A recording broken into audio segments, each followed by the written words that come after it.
हॉर्मुझची सामुद्रधुनी बंद करण्याचा इराणच्या संसदेमध्ये एकमतानं ठराव. जगातील 20% क्रूड ऑइल वाहतुकीवर परिणाम होणार.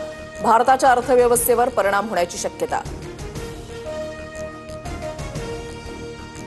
रशिया, चीन, पाकिस्तानकडून संयुक्त राष्ट्र सुरक्षा परिषदेमध्ये युद्धबंदीचा प्रस्ताव. अमेरिकेचे हल्ले धोकादायक आणि स्वीकारण्यायोग्य नाहीत, रशियाचं मत. माळेगाव सहकारी साखर कारखान्यासाठी विक्रमी 88.50% मतदान. निवडणुकीमध्ये अजित पवार विरुद्ध चंद्रराव तावरे असा थेट सामना. उद्या निकाल जाहीर होणार.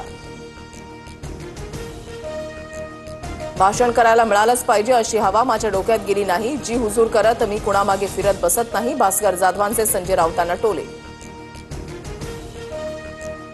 भास्कर जाधवांच्या राजकारणामधील निवृत्तीच्या संकेतानंतर नाराजीच्या चर्चा. भास्कर जाधवांनी भावना व्यक्त केला. ठाकरे दखल घेतील, संजय राऊतांची प्रतिक्रिया. संजय लाखे पाटलांकडून शिवसेना सचिव पदाचा आणि पक्षाचा राजीनामा. संजय राऊत आणि अंबादास दानवेंवर आरोप करत लाखे पाटलांचा ठाकरेंच्या सेनेला जय महाराष्ट्र.